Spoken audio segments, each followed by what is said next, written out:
How do you grow ficus? How do you get them healthy? And how do you care for them?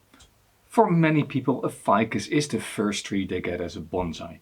In a lot of big box stores, hardware stores, you find these trees as tiny little plants with a strong S-curve or very fat roots and a little ball of green on it.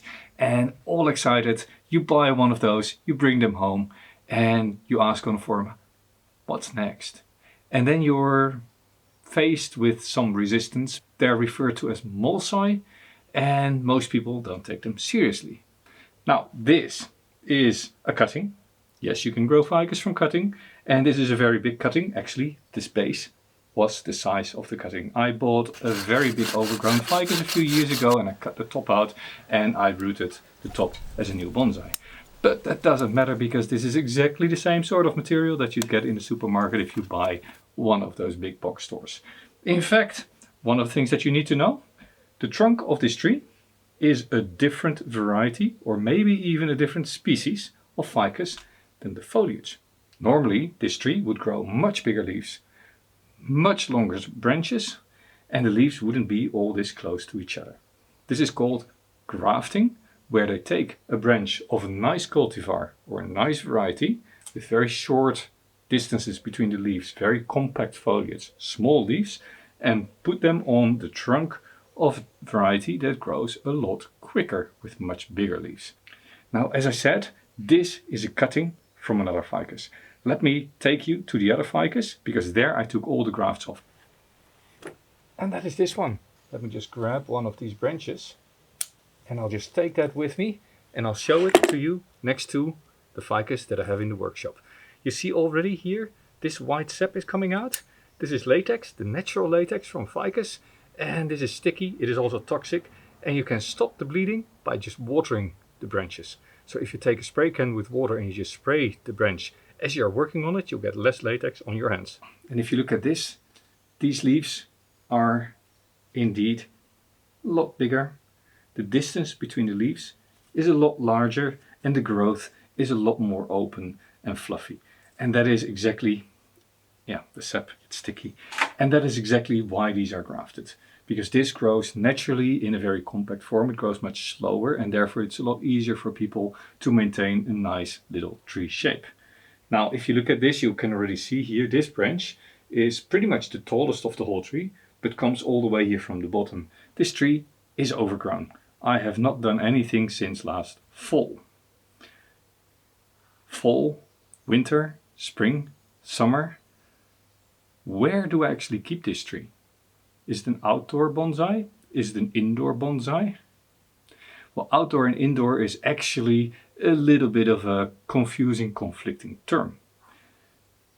Every tree will do much better outside than inside, until winter hits. Ficus, most of the species in the ficus family are not capable of dealing with frost.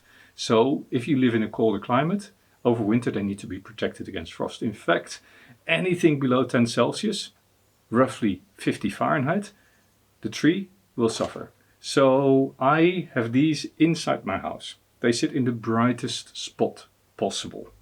Ficus loves sun, loves heat, loves water, loves fertilizer. What it doesn't like is being in the dark. It won't grow. If it is very cold, it won't grow. If it doesn't grow, it doesn't like water. So if it is dormant and it's not growing and it's the middle of winter, it's dark and cold, then be conservative with your water. However, in summer, in spring, in fall, this tree is outside. As soon as my daytime temperatures reach about 20 Celsius, 20 Celsius being, I need to do the quick conversion, about 70 Fahrenheit. And my nighttime temperatures don't drop very deep anymore. These are outside in my garden. They sit in full sun. The initial weeks, that might mean that some of the leaves burn. You can also, the first 2 or 3 weeks, either it's very cloudy, you put them outside directly in the spot where you want them to be, or you put them in the shade for the first few weeks. So, is an indoor or outdoor? Well, in the regular terms, it would be an indoor tree. You keep it inside for winter. I'm fortunate. I have a window to the south. It sits out. It just sits in that window and it just waits for spring to come. It doesn't grow all that much, but I don't mind. Actually, this year I tried to keep it completely dry, and I kept it in a northerly window, and it didn't do all that well, but well, you see, after spring came, it revived and it's growing well now. Which brings me to some bonsai myths. Ficus doesn't like sun. Of course it likes sun. It's a tropical tree that lives all the way in the top of the canopy of the forest. It loves sun. It hates being exposed to sun after spending months inside. That's when they might burn. But after adjusting to the outdoor climate, they can take full sun all summer long. Provided that, myth number 2, you water well. Often you see infora don't water a ficus because they don't like water. They love water. They hate water when they're cold. In winter, when it's dark and cold, they don't like a lot of water. Then you need to be conservative, but still you don't let them dry out. But in summer, when it is nice and warm and you have it outside, water and water and fertilize and water. They love it. Look at this. This one is permanently wet. It sits in a tray of water all the time. I let it drink all the water in the tray, and once it is dry, I water again. And in fact, if temperatures go at about 30 Celsius, this is a difficult one. I would say you're about 85, 90 Fahrenheit. This sits permanently in water. I water it every single day, so this tray always has water. It loves it. And then you get to root rot. Myth number 3. Water causes root rot. No, improper care causes root rot. If you have a tree that has been completely dried out and then you water with lots of water, what will happen? Well, if the root ball dries out completely, all the root tips have died. That means there's lots of little dead ends on the roots. Then you make it soaking wet and it's cold. The tree can't respond. It can't grow new roots. It can't take up water. You get soggy conditions in the pot, and that is when the roots start to rot. So make sure that in the middle of winter you're conservative with water. You don't let it dry out completely. Always keep it slightly moist. And when you start watering, do it only. And when you start watering more, make sure you also increase the temperature. Make sure it gets lots of light. The tree needs to be able to create roots to respond. Otherwise roots might die and then they start to rot. It's not the water itself that causes it to rot. It is the lack of oxygen and dead root tips that cause the roots to start rotting. Now this ficus sits in a very, very open substrate. You can see its tiny little kernels, and these kernels have lots and lots of air. That really aids in proper care. You don't have to keep a ficus in there. If you go to a garden center and you just buy a normal houseplant, it just sits in regular potting soil, so that also works. The main problem is when you buy these bonsai in the more commercial stores, then you get them in tiny little pots. And the soil in there is really, really hard. If it dries out, it shrinks to a tiny little hard root ball. That's not very good. So if you get one of those, it is quite beneficial to repot it in a better substrate. When do you do that? Ideally, you don't do this in winter. This is something that you do in late spring, early summer. And when it comes to pruning, that's a difficult one. Very often what you see is from the top, the branches start growing long and they get bare and there's only a few leaves at the end. Now there's a few reasons why that happens. One of the main reasons is if you take a ficus and you change the conditions of growth and you miss a watering and it stands in the dark, then it is tempted to drop all the leaves. You can see here, it doesn't have to be this way. I have defoliated last year and pruned, and everything since then has grown, and this is all what has grown since last year. So this is what your ficus could also look like. Now, if you have these very long, thin branches, what do? Basically, you have to prune. But if you just prune off everything, then there's no more leaves. So that means that the tree gets really, really weak. So you can't just do that. First, you have to take the proper steps to get the tree back to health. And how do you know it is back to health? Well, in this case, you can see here these shiny, lighter green leaves on top. Those are an indication this tree is very happy. It has been growing actively for the last couple of months. It has been pushing new leaves. That is what you need to achieve before you can do any major styling on your tree. If you prune when there's only 4 or 5 leaves on the top, there's a very big risk that it doesn't backbud. And that is also why people always say, don't prune your ficus because it will die. It will die because it is weak. And then you prune it. This one I can completely defoliate, and I'm going to do that later in this video, actually as part of another video on how to style a ficus. I'm going to defoliate it, and I'm going to show you at the end of this video what it looks like after I'm done with the whole styling. it is going to be completely bare. And that is not a problem for ficus. As long as you do it in the growing season. It is now July, it's the middle of summer, the tree can deal with that. And one important thing, if you want backbudding, always remove the growing tips. These are very apically dominant. That means they really want to grow at the end, the top of your tree. And those branches take over. You see this one, it was exposed to more light and it has taken over. This hasn't grown all this much, even though they're pretty much at the same place on the trunk line. This, even though it is a top branch, it's just the lower branch of the tree. It hasn't grown all that much compared to these. So I'm going to have to prune away all this stuff on top. I'm going to have to see what happens here because there's lots and lots of branches. I just want 1 or 2 branches.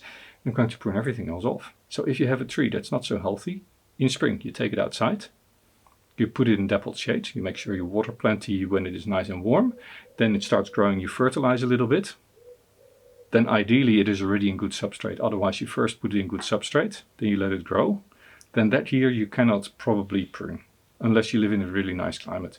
But in my climate I would not repot in spring and then do a full restyle in summer.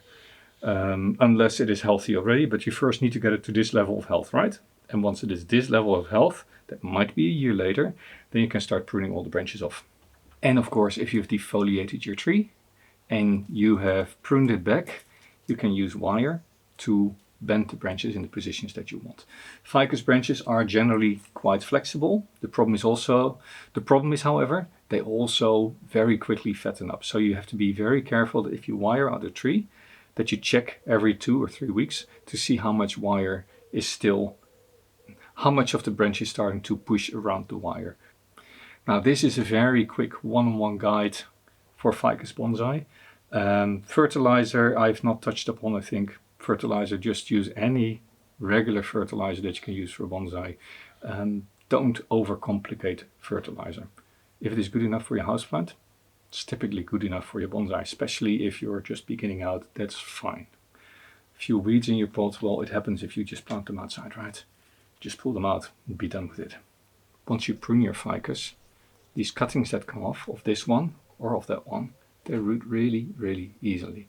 And it is really not even worth making a video about, because it is literally, you just take a clipping like this, remove the lower leaves, maybe side branches that are on there, leave a few leaves. You can stick this straight away into dirt. Keep it warm, keep it humid. You might want to put a little plastic shelter around the leaves, or you just dip it into water and you just let it sit in water for a couple of weeks. And with warm water and with warm weather, this will straight away pop roots out. This is actually discoloration just from water and sunlight. So the bark can get a little bit whiter because calcium deposit. You see it here on the leaves. This is calcium deposits. That's nothing to worry about. It just means I'm watering with hard water, which makes sense because in winter I water with water from a well, and that's very rich in calcium deposits. Now, when growing outside, there's all sorts of things living on it. Don't worry about it. It's a tree, it can handle it. But this is what you look for when you look for grafts. So this is the original top of the tree where they once pruned it. This is the line where it cut it off, and these roots have formed as part of the cutting process. Here is the edge of the graft, and these roots have formed last year, and this is why I'm going to make this into an exposed root or negari bonsai style eventually. Now here there's a cluster of little leaves. You see a little bit of a deformation here on these leaves. That's really nothing to worry about as long as there's not a lot of animals living on there, because this can be caused by a spider mite. They live on ficuses that are dry. They thrive on them. But as soon as your ficus goes outside, that typically is solved as well. Other common pests are scale insects, and you see them as tiny little black dots on the branches that come off when you rub them. These little dots are not scale insect. This is just the structure of the bark. They can also be completely white if you have a tiger bark fig. So don't worry too much. The tree will live, it will do well. Here there's a little bit of a webbing going on the branch. I don't think you can see it. I don't think I have got this in focus right now. But this is a spider mite infection typically. As these branches are not so important, I'm just going to leave them alone. It's going to be raining for the next couple of days and then they'll be gone. Now these are organic fertilizer pellets that I've put on the soil a couple of days ago, and what you see is there's a light white shine to them. This is mold and this is good. This means that the organics are breaking down and therefore becoming available for the tree for growth. I've on purpose fertilized a couple of days ago because now that means the fertilizer is starting to break down, the tree gets the nutrients, and once I work on the tree, it has nutrients available to very quickly start pushing again. So fertilizing well in summer also means that you will get some mold on the surface. It is really nothing to worry about. And as promised, a view of the tree completely after the work. So this is the amount of pruning and defoliating that I do to ficus that is healthy and in full leaf. And this is the middle of summer, so it will have a couple of months of recovery before it goes into winter. And by that time it should be back into full leaf and growing actively, and then it can just quite easily go inside for winter. Anyway, I hope this helps. Do you have any questions about growing your ficus or other bonsai? Pop them down below in the comments. If you don't, I would recommend, if you're interested in ficus, watching my video about restoring a big ficus right there. Or, yeah, my latest video. This was Jelle, growing bonsai, and see you next time. Have fun growing ficus. It's a cool species for bonsai.